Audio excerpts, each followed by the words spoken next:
So let's talk about what Epcot International Flower and Garden Festival is and whether it is a must or a bust during your trip to Walt Disney World. That's the story this week. To all who come to this happy place, welcome. Welcome back to the Bear's Den. My name is Chris, and welcome back to another Bear Necessities. In these videos, I share practical tips and answer your questions to help with your Walt Disney World visit. So if you're new here, consider subscribing, and let's get into the story this week. Epcot's International Flower and Garden Festival is the first festival to ever be held at Epcot and has been running for almost 30 years. The first Flower and Garden Festival took place in 1993, and outside of the pandemic years, hasn't missed a year since.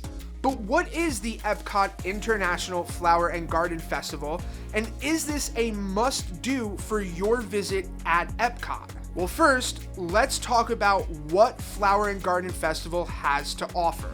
Much like the other festivals throughout the year, Flower and Garden Festival hosts outdoor kitchens where you are able to grab small plates or snack size offerings. In total, there will be 18 outdoor kitchens with exclusive Flower and Garden Festival menus for you to travel around World Showcase and try. This is about half the amount that we see during Food and Wine Festival, but the food is not the main star of the show during Flower and Garden Festival.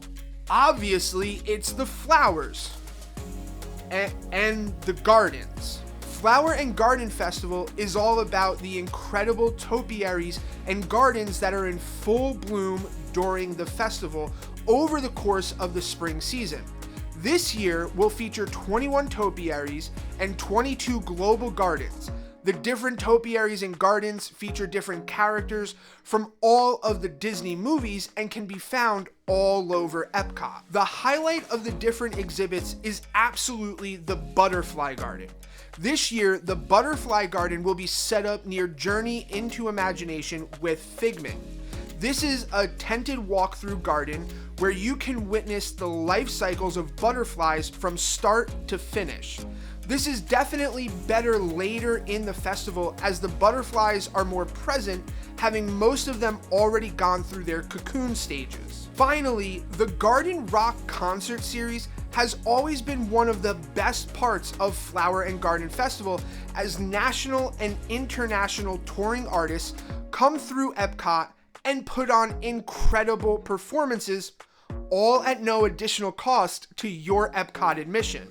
This year's concert series will feature artists like Kool and the Gang, A Flock of Seagulls, The Commodores, Simple Plan, Plain White T's, and Rick Springfield.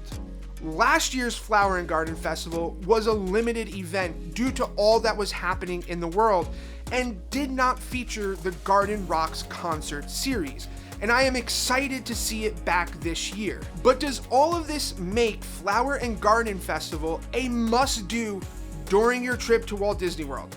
Not really.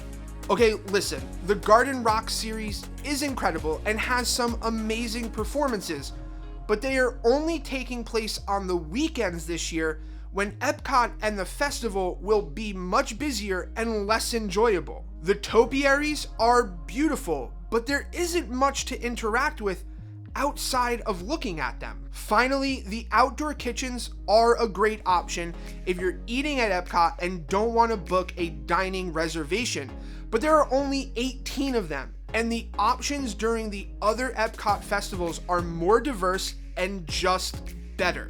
If you're here and planning a full day at Epcot, do the Flower and Garden Festival.